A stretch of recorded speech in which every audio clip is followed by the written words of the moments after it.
My neighbor knocked on the door at 5 a.m. Your wife is making your favorite dish for dinner today, as a surprise. Don't eat it. Make an excuse, just trust me. I asked why. He looked terrified and said, You'll understand by noon. At 11:30 I got a call from the police. I'm glad to have you here. Follow my story until the end and comment the city you're watching from so I can see how far my story has reached. I never thought my 64 years of life had prepared me for what happened that cold February morning. The banging on my front door at 5 a.m. wasn't gentle. It was desperate, frantic, the kind of knocking that makes your heart race before you're even fully awake. I stumbled out of bed, my joints protesting after 35 years of working construction before retirement. Ashley was still sleeping, her graying hair spread across the pillow, completely undisturbed by the commotion. She'd always been a heavy sleeper. I grabbed my robe and shuffled to the front door, wondering what kind of emergency could bring someone to our doorstep at this ungodly hour. When I opened the door, Tom Richardson stood there in his pajamas and winter coat, his face pale and drawn.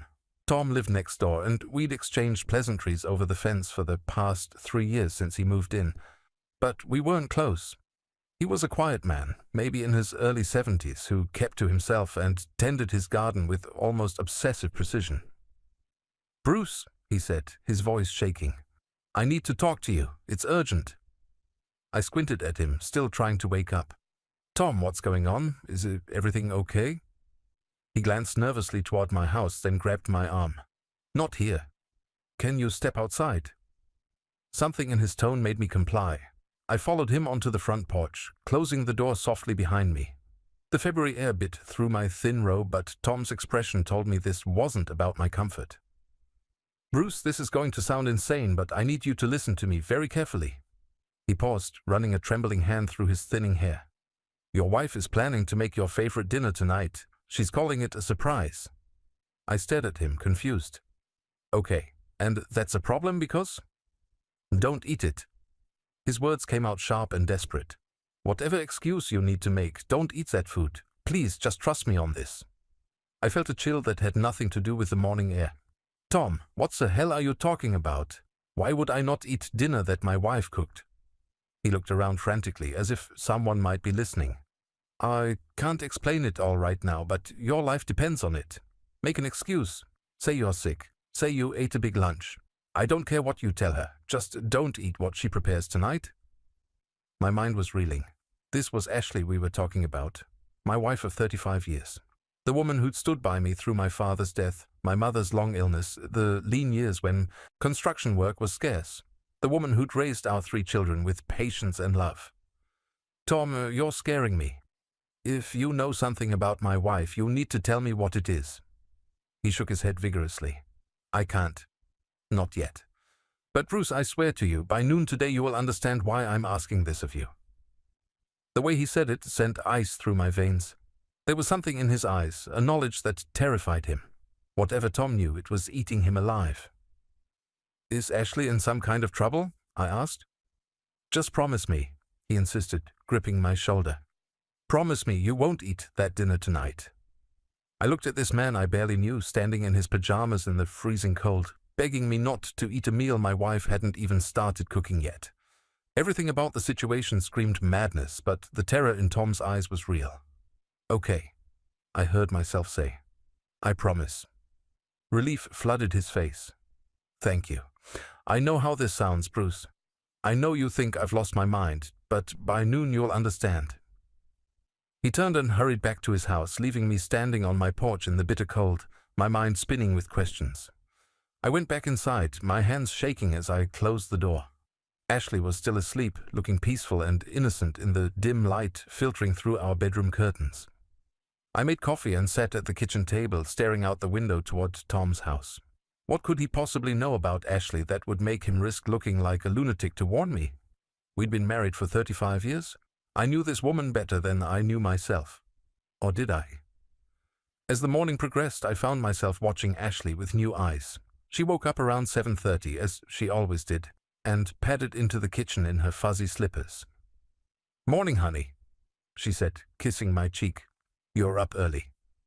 Couldn't sleep, I said, which was true enough. She moved around the kitchen with a familiar efficiency, making her toast and tea. Everything seemed normal, but Tom's words echoed in my head.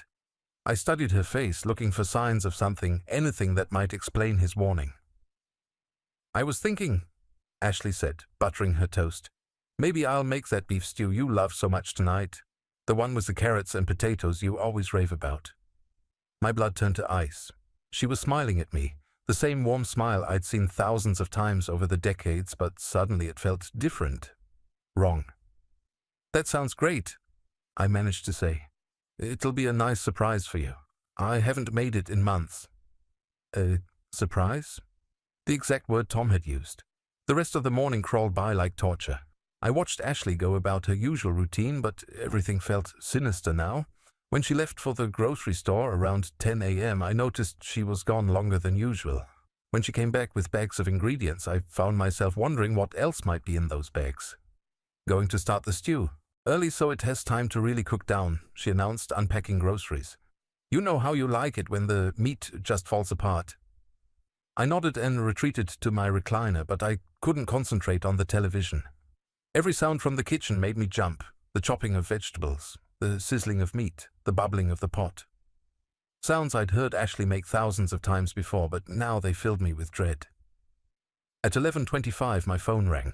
The caller ID showed a number I didn't recognize, but when I answered, a crisp, professional voice said, "Mr. Bruce Morrison?" "Yes, this is Bruce. This is Detective Sarah Chen with the Metro Police Department. Sir, I need to inform you that your wife, Ashley Morrison, was arrested this morning on charges of attempted murder." The phone slipped from my numb fingers and clattered to the floor. I scrambled to pick up the phone, my hands shaking so violently I nearly dropped it again. "What did you just say?" "Mr. Morrison, I know this is shocking news. Your wife was taken into custody approximately 30 minutes ago. We need you to come down to the station as soon as possible." My legs gave out and I collapsed into my recliner. The living room spun around me like I was on some hellish carnival ride. "There has to be a mistake. Ashley would never hurt anyone." "Sir, I understand this is difficult to process. Can you come in this afternoon? We have some questions, and there are things you need to know." I managed to croak out an agreement before hanging up. The house felt different now, like the walls were closing in. The smell of Ashley's beef stew still wafted from the kitchen, but instead of comfort, it brought nausea. Tom's words echoed in my skull. "By noon today you'll understand." It was 11:45. I sat there in my chair, staring at the framed wedding photo on the side table. Ashley in her white dress, me in my rented tuxedo, both of us so young and full of hope. That was 35 years ago. I thought I knew everything about the woman in that picture. The front door opened and Tom walked in without knocking. His face was grim but no longer panicked. "Bruce," he said quietly, "I'm sorry you had to hear it that way." "You knew," I whispered. "You knew the police were coming for her." He sat down on the couch across from me, his shoulders heavy with some burden I couldn't yet understand. "I called them this morning after I warned you." "Why?" The word came out broken. What could Ashley have possibly done? Tom took a deep breath. 3 days ago, I was working in my garden early in the morning when I saw Ashley leave the house around 6 a.m. She drove to Miller's hardware store and bought a bottle of rat poison, industrial strength. The room started spinning again. "Rat poison? We don't have rats in this neighborhood, Bruce. The houses are too new, too well maintained. I know because I used to be a pest control inspector before I retired. There's no reason anyone on our street would need rat poison." My mouth went dry. Maybe she saw signs of mice or something. Tom shook his head sadly. "That's what I hoped too, so I watched. Yesterday I saw her at Peterson's pharmacy downtown. She spent 45 minutes talking to someone behind the counter, pointing at various bottles." "Talking to who?" I asked around. Turns out Ashley's been building a relationship with one of the younger pharmacists there. A man named David Kellerman, 28 years old, recently divorced. The words hit me like physical blows. Ashley was having an affair. At 62 years old, my wife of 35 years was having an affair with a man young enough to be our son. "How long?" I managed to ask. From what I could piece together, about 3 years. 3 years. I thought about the last 3 years of our marriage. Had there been signs? Late nights when she said she was at book club, shopping trips that lasted longer than they used to, phone calls she took in the other room. Bruce, there's more. Tom's voice was gentle, but each word felt like a knife. I did some digging into David Kellerman's background. His ex-wife filed a restraining order against him last year. Apparently, he convinced her to take out a large life insurance policy, and then she started getting mysteriously sick. Are you saying he's done this before? I'm saying your wife found herself the perfect partner for the perfect crime. I stood up abruptly, needing to move, needing to do something with the energy coursing through me. This is insane. Ashley wouldn't kill me for money. We don't even have that much money. Don't you? Tom asked quietly. I stopped pacing. Our savings were modest, maybe $80,000 put away over the years. The house was paid off, worth maybe $250,000 in today's market. My pension and Social Security weren't huge, but they were steady. Your life insurance policy, Bruce. How much is it worth? My heart sank. $500,000. Plus your pension benefits, your Social Security, and a paid-off house. To a 28-year-old pharmacy worker making $30,000 a year, that's a fortune. I felt like I was drowning. How do you know all this? Tom looked uncomfortable. Because I've been watching your house for 3 months. I've been following Ashley when she leaves. I've been documenting everything. Why? I turned to face him. Why would you do that? For the first time since this nightmare began, Tom's composure cracked. His eyes filled with tears and his voice shook when he spoke. Because Ashley isn't my neighbor's wife, Bruce. She's my daughter. The world stopped. Everything stopped. Sound, time, breath, heartbeat. Everything. What? My real name is Thomas Morrison. Ashley is my daughter. The daughter I gave up for adoption when I was 17 years old. I gripped the back of the chair to keep from falling. That's impossible. I moved to this neighborhood 3 years ago specifically to watch her. I wanted to see what kind of life she'd built, what kind of person she'd become. At first I was so proud. She seemed to have everything. A good husband, beautiful children, a nice home. Then why?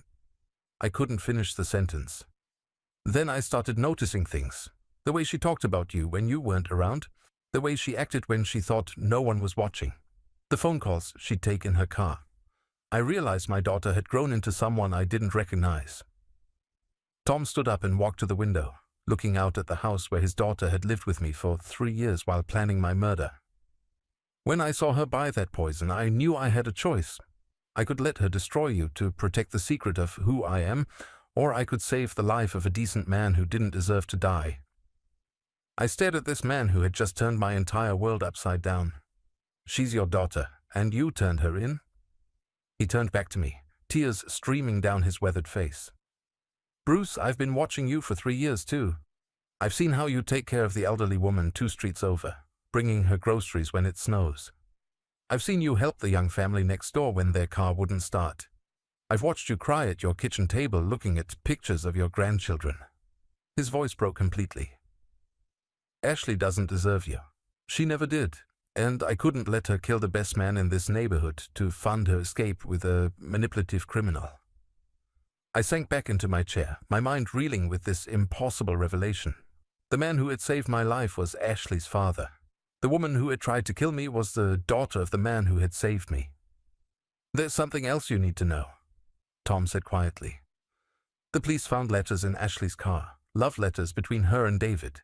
They detailed the entire plan. I looked up at him, dreading what was coming next. They were going to make your death look natural.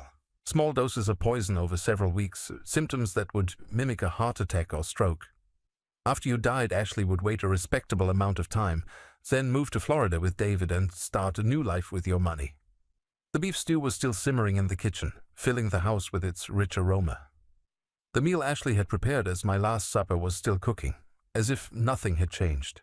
But everything had changed. My marriage was a lie. My wife was a stranger. And the man who saved my life was the father of the woman who had tried to end it. The police station felt like another planet. Detective Chen was a small woman with kind eyes, but her words cut through me like shards of glass. She spread photographs across the table between us. Images of Ashley buying rat poison, meeting with David Kellerman, even pictures of them kissing in the parking lot behind Peterson's pharmacy. Mr. Morrison, I know this is overwhelming, Detective Chen said gently. Take your time to process what you're seeing. I stared at a photograph of my wife in the arms of another man. She was laughing, her head thrown back in pure joy. I couldn't remember the last time I'd seen her laugh like that with me. Maybe I never had. How long has this been going on? I asked, my voice barely above a whisper. Based on the evidence we've gathered, approximately 3 years.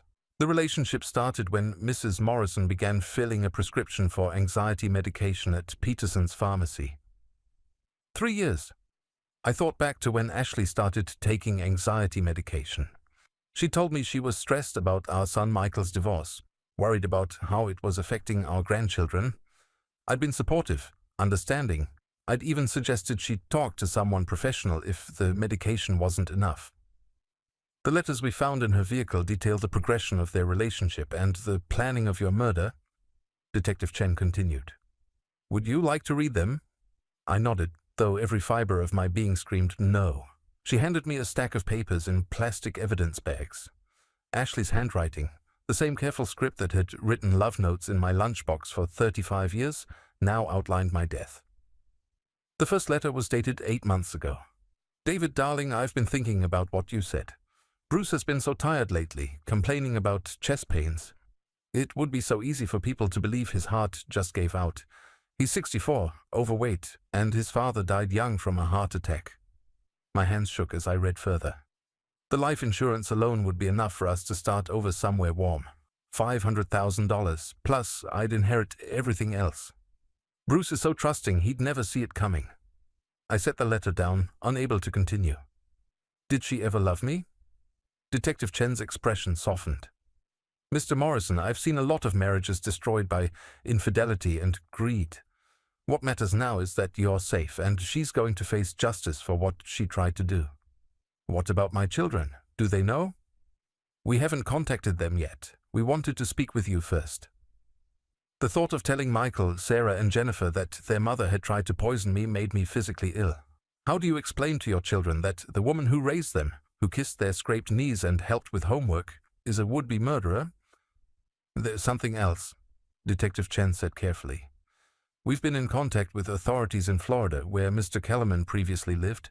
His ex-wife, the one who filed the restraining order, she's agreed to testify about similar attempts on her life. So, this wasn't his first time? We believe Mr. Kellerman has been targeting older women with assets for at least 5 years. Your wife appears to be his most successful recruit. The word recruit hit me like a punch.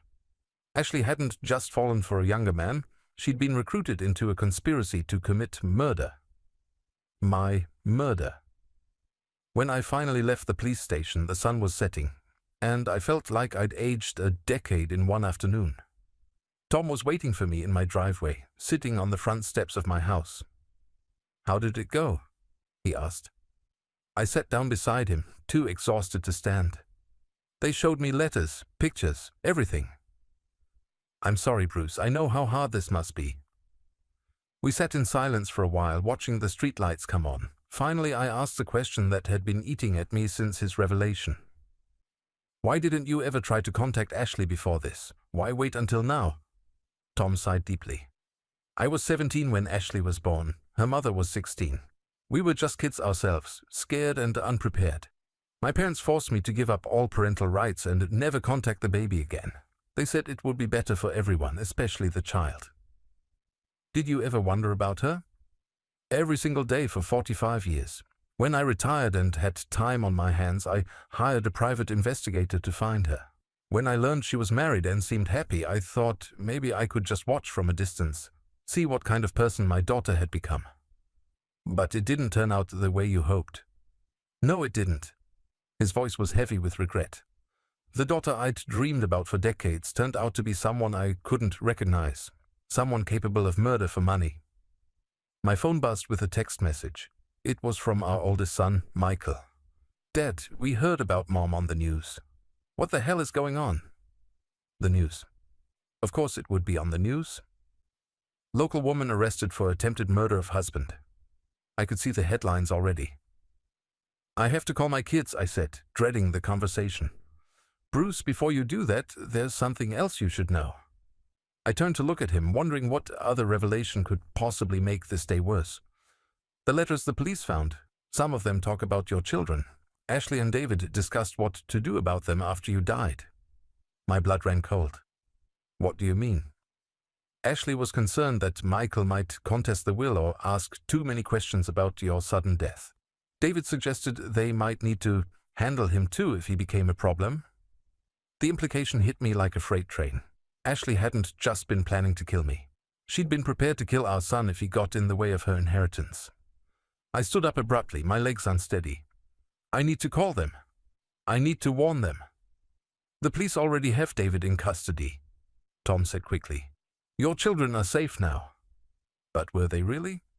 How could I ever feel safe again, knowing that the woman I'd shared a bed with for 35 years had been capable of murdering not just me, but potentially our children too? I called Michael first. The conversation was one of the most difficult of my life. Dad, please tell me this is some kind of mistake, he said, his voice shaky. I wish I could, son, but it's all true. Mom tried to poison you? Yes. Because she's having an affair? Yes. The silence stretched between us for what felt like eternity.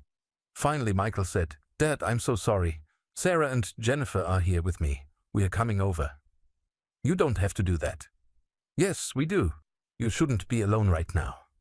When my children arrived an hour later, their faces showed a mixture of shock, anger, and disbelief. Sarah, my youngest at 28, couldn't stop crying. Jennifer, 32 and always the pragmatist, immediately started asking practical questions about lawyers and court proceedings. But it was Michael, 35 and the oldest, who asked the question that cut deepest. Dad, how did we not see this? How did we not know what kind of person she really was? I looked at my 3 children, all successful adults with families of their own, and realized they were grappling with the same devastating truth I was. The woman we thought we knew had never really existed. The mother they remembered, the wife I'd loved, had been a carefully constructed lie. I don't know, I admitted. I don't know how we missed it. Sarah wiped her eyes and looked up at me. What are you going to do now, Dad? It was a simple question with an impossibly complex answer. What do you do when your entire adult life turns out to have been built on a lie? Where do you go when the person you trusted most in the world tries to murder you? I don't know that either, sweetheart, I said. I guess I'm going to have to figure out how to start over at 64. As my children surrounded me with hugs and promises of support, I caught sight of Tom through the kitchen window. He was in his backyard, tending to his garden in the dark, probably giving us space to process this nightmare as a family.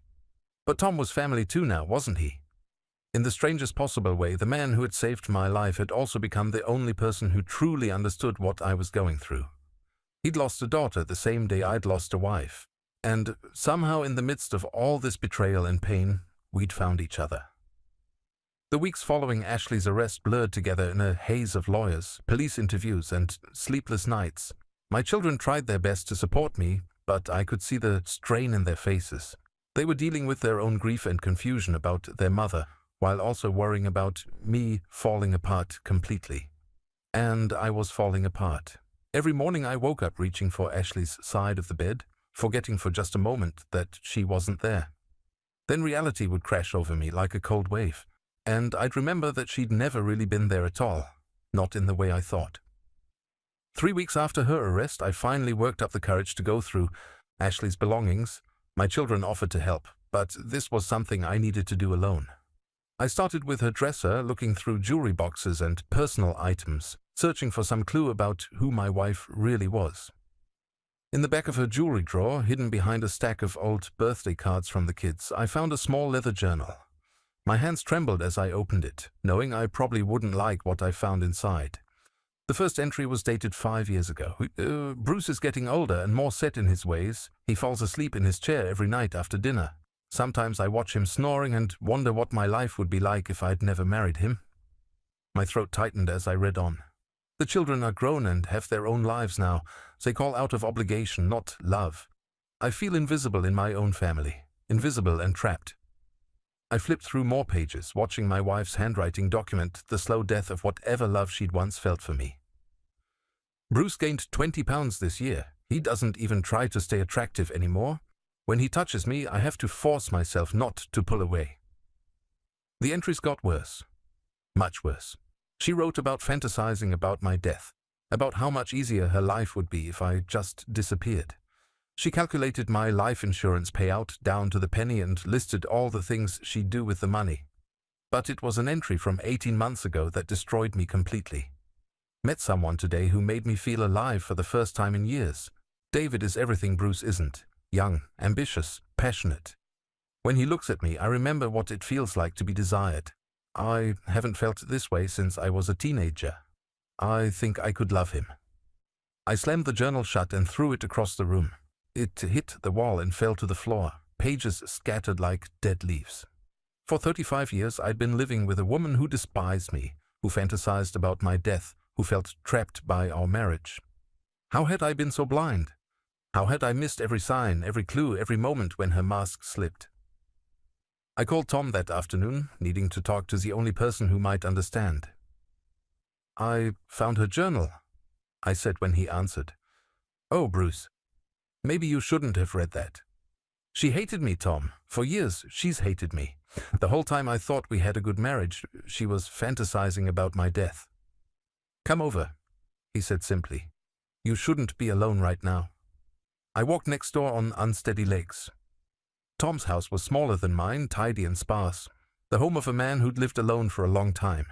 He made coffee and we sat at his kitchen table while I told him about the journal entries. "She wrote about feeling invisible," I said. "But I never ignored her. I always tried to include her in everything." "Bruce, you can't blame yourself for her choices." "Can't I? What kind of husband was I really? Maybe if I'd been more attentive, more romantic, more exciting." "Stop." Tom's voice was firm. "I've been watching you for 3 years, remember? I've seen how you treated her. You brought her flowers for no reason. You held doors open for her. You asked about her day and actually listened to the answers." I shook my head. It wasn't enough. It was more than enough. Ashley chose to betray you. She chose to plan your murder. Those were her choices, not the result of anything you did or didn't do. But his words didn't ease the crushing weight in my chest. If Ashley had been unhappy for years, if she'd felt trapped and invisible, why hadn't she just asked for a divorce? Why choose murder over simply ending our marriage? The answer came to me with horrible clarity. Money. A divorce would have meant splitting our assets, sharing custody of our future, negotiating and compromising. Murder meant she got everything and started fresh with no obligations to the past. I'd been worth more to her dead than alive. That night I couldn't sleep. I wandered through the house Ashley and I had shared, seeing everything differently now. The family photos on the mantel looked fake to me now, like Ashley was acting in every single picture. The furniture we'd picked out together, the paint colors she'd chosen, the garden she'd planted. None of it felt real anymore. I found myself standing in the kitchen where she'd been preparing my final meal when the police arrested her. The pot was still on the stove, the beef stew now moldy and rotten. It seemed fitting somehow. My phone rang at 2 a.m. It was Sarah, my youngest daughter. "Dad, I can't sleep either," she said, her voice thick with tears. "I keep thinking about all the times Mom hugged me, told me she loved me, helped me with problems. Was any of it real? I don't know, sweetheart. How do we trust anyone ever again after this? How do we believe that love is real when the person we thought loved us most was planning to kill you?" It was a question I'd been asking myself every hour since Ashley's arrest. How do you rebuild faith in human nature when the person closest to you turns out to be a stranger capable of murder? "I don't have an answer for that," I admitted. "I wish I did." "Dad, are you going to be okay? Really okay, I mean?" I looked around the dark house, filled with memories that now felt poisoned. "I honestly don't know, Sarah. Some days I'm not sure I want to be." The admission slipped out before I could stop it. I heard her sharp intake of breath on the other end of the line. "Dad, don't say that. Please don't say that." "I'm sorry. I didn't mean to scare you." "Are you thinking about hurting yourself?" The question hung in the air like a loaded gun. Was I? In the darkest moments when the pain felt unbearable and the loneliness threatened to swallow me whole, had I considered it?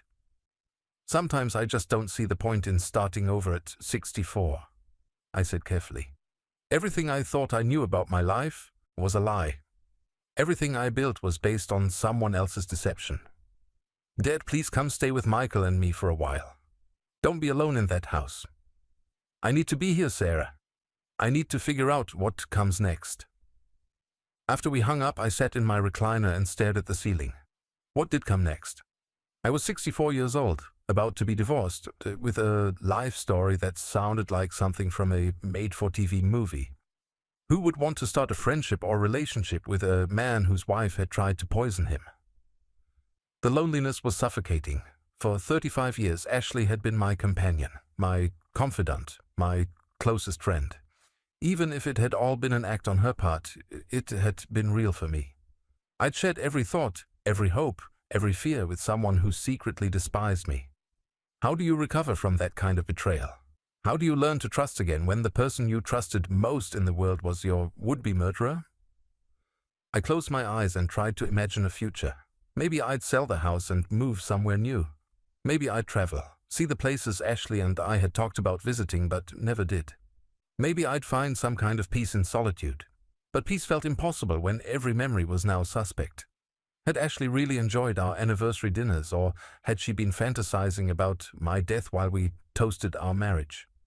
Had she meant it when she said she was proud of me, or had those words been carefully chosen manipulations designed to keep me compliant and unsuspecting? A soft knock at the front door interrupted my spiral into despair. It was 3:30 in the morning. Who would be knocking at this hour? I opened the door to find Tom standing there in his pajamas and robe, holding 2 cups of hot tea. "Saw your lights on," he said simply. "Figured you could use some company." As I looked at this man who had saved my life, who had sacrificed his own daughter to protect me, who had become the only person who truly understood my pain, I felt the first spark of something that wasn't despair.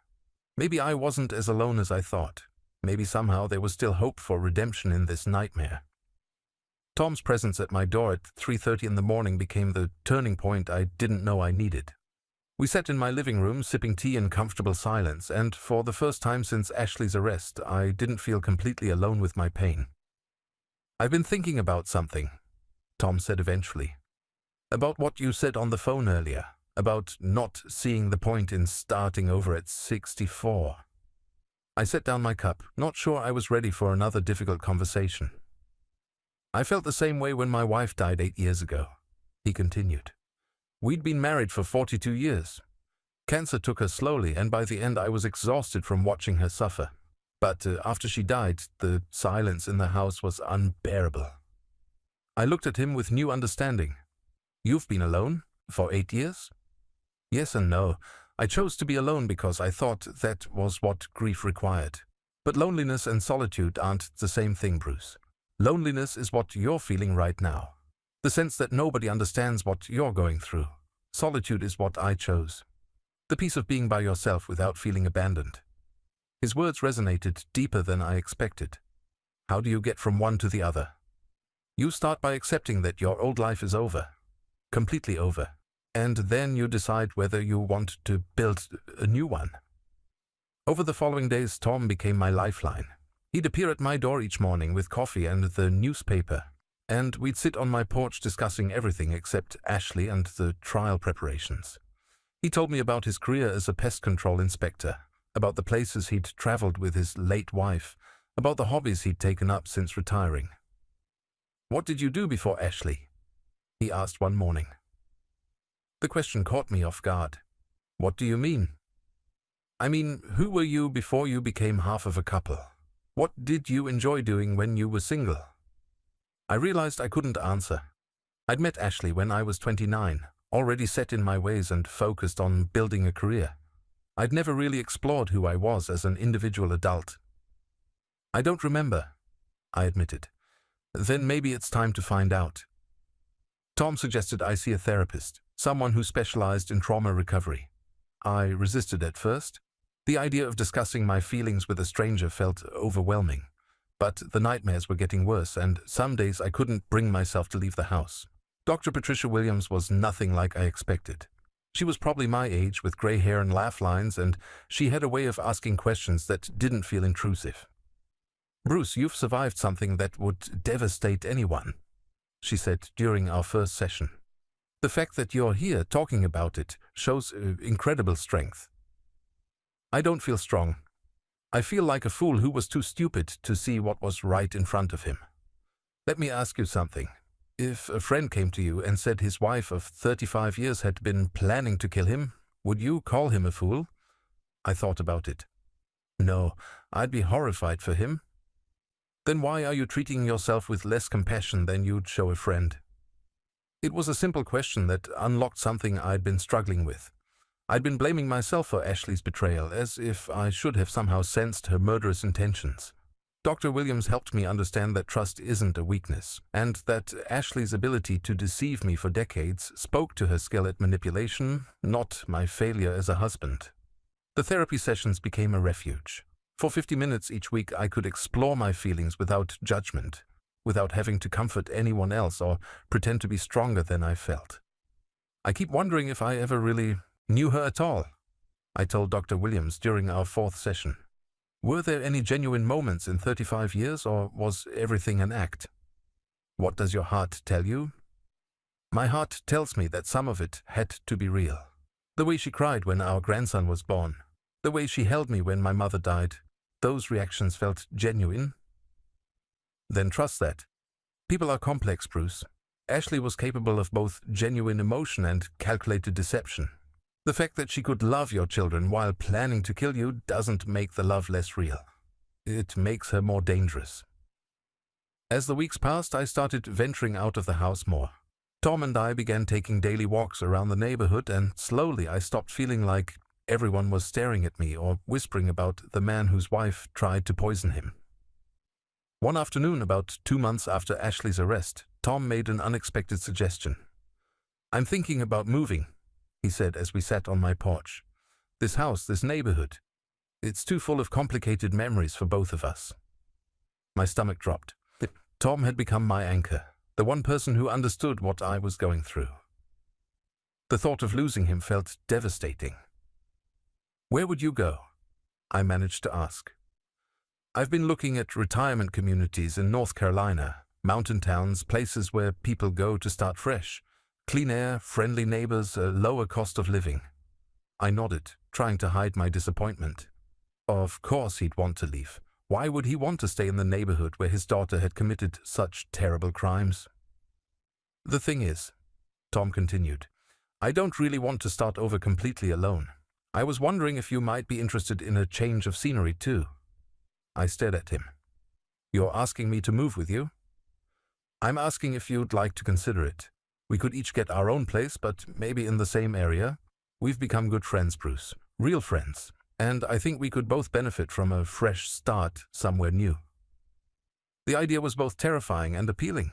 Leaving everything behind felt like running away, but staying felt like drowning in poisoned memories. "I don't know," I said honestly. "This is my home. My children are here." "Your children are adults with their own lives. They love you, but they don't need you to stay in this house to maintain those relationships." That evening, I called each of my children to discuss Tom's proposal. Their reaction surprised me. "Dad, I think that sounds wonderful," Sarah said immediately. "You need to get away from that house, away from all the reminders." Michael was more cautious. "Are you sure about this, Tom guy? I mean, he is Ashley's father." "He's the man who saved my life, Michael. If it weren't for him, you'd be planning my funeral right now." Jennifer, ever practical, asked the important questions. "What about money? Can you afford to relocate? What about your medical care?" I realized I hadn't thought through the practical aspects. Ashley and I had been comfortable but not wealthy. The legal fees from her case were mounting, and I had no idea how much a fresh start would actually cost. The next day I made an appointment with my financial advisor. The conversation was eye-opening. "Your situation is actually more stable than you might think," he explained. "With Ashley in prison, you're not responsible for her legal fees. The house is in both your names, but given the circumstances, you should be able to sell it and keep the entire proceeds. Your pension and social security will transfer anywhere in the country. He helped me run the numbers. After selling the house and paying off the remaining legal costs, I'd have enough to buy a modest home somewhere less expensive and maintain my current standard of living. For the first time in months, I felt something that might have been excitement. That night, I found myself standing in the kitchen where Ashley had prepared my last meal. And instead of feeling sick, I felt determined. This house wasn't my home anymore. It was a crime scene. These walls held 35 years of memories, but now I knew that many of those memories were lies. I walked through each room, mentally cataloging what I wanted to keep and what I was ready to leave behind. The furniture Ashley and I had chosen together could stay with the house. The family photos would come with me, but I'd frame new ones featuring the people who truly loved me.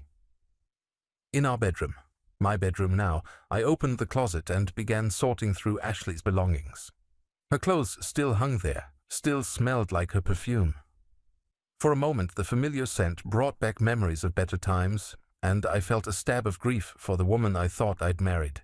But then I remembered her journal entries, her letters to David, her plans for my murder, and the grief transformed into something cleaner.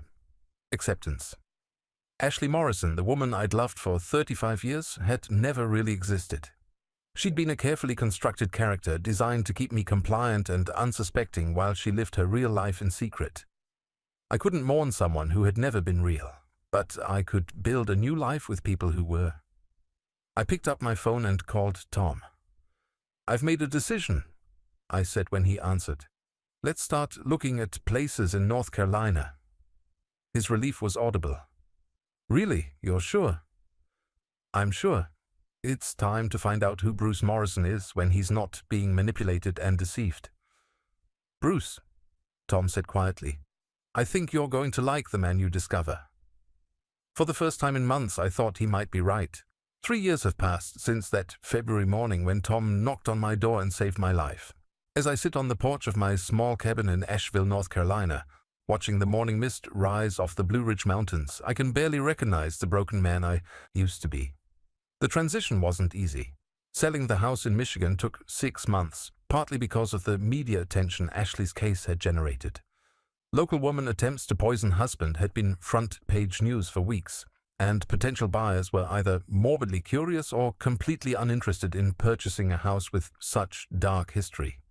But eventually a young family bought it, planning to renovate completely and make it their own. I was glad it would become something new, something untainted by the lies that had lived within those walls. Tom and I found houses just 2 streets apart in a quiet retirement community outside Asheville. His place is slightly larger, with a workshop where he's taken up woodworking. Mine is smaller but perfect for my needs, with a wraparound porch where I spend most of my mornings reading and watching the world wake up. The first year was the hardest. Ashley's trial lasted 8 months, and I had to testify about our marriage, about the lies I'd lived with unknowingly. Facing her in that courtroom was one of the most difficult things I've ever done.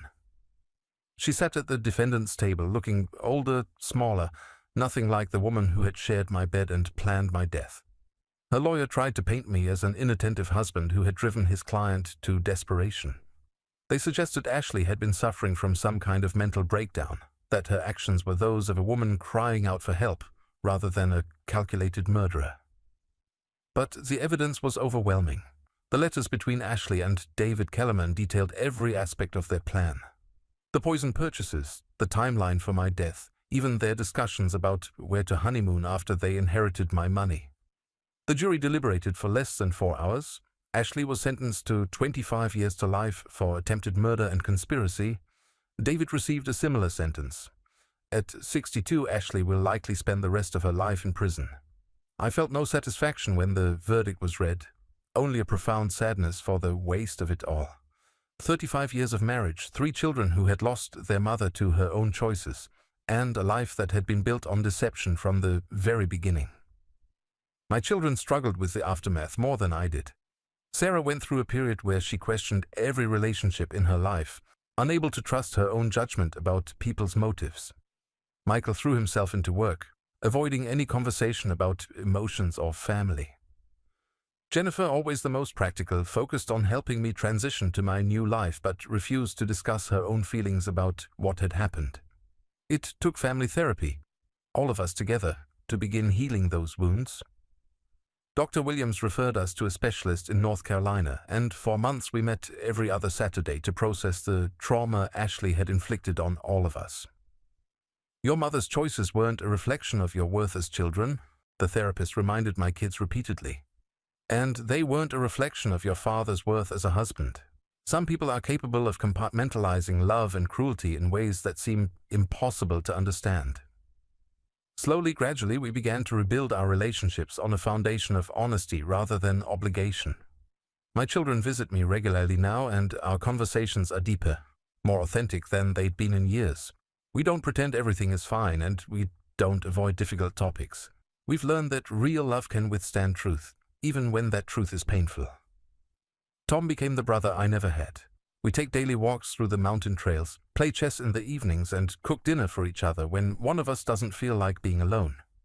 He taught me to garden, something Ashley had always insisted on doing herself, and I discovered I have a natural talent for growing tomatoes and herbs.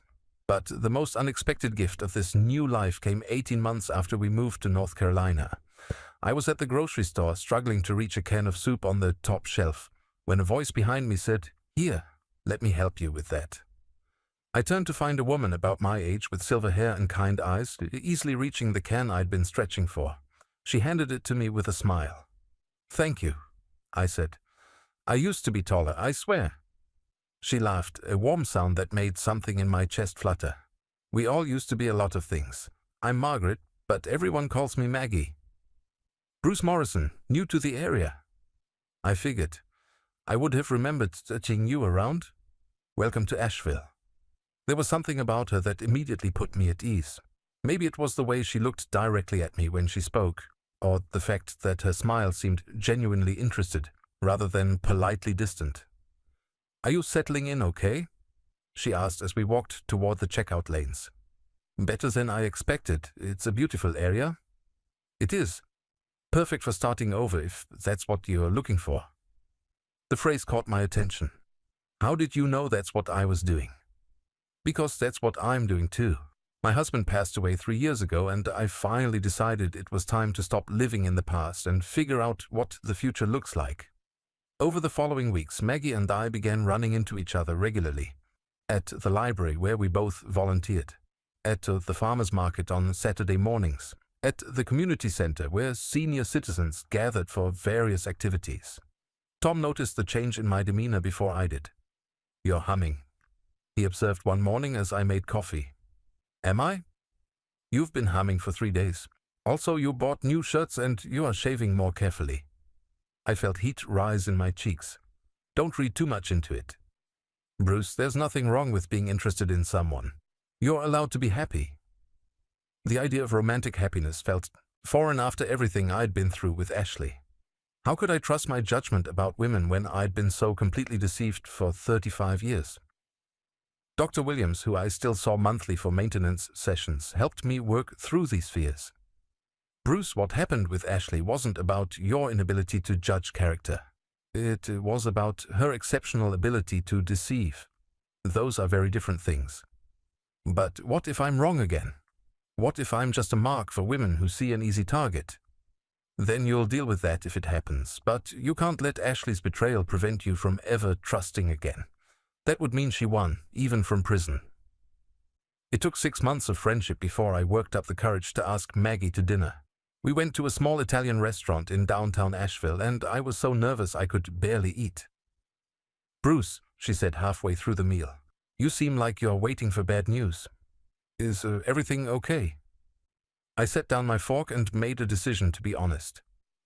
"I'm out of practice at this. My marriage ended badly, and I haven't dated anyone in 36 years. "How badly did it end?" I took a deep breath. "My wife tried to poison me." Maggie's eyes widened, but she didn't pull back or make excuses to leave. That must have been terrifying. It was, but it also taught me something important about the difference between love and manipulation. Which is? Love doesn't require you to be blind. Real love thrives on honesty, even when the truth is difficult. She reached across the table and touched my hand. "I'd like to hear that story sometime if you're willing to share it."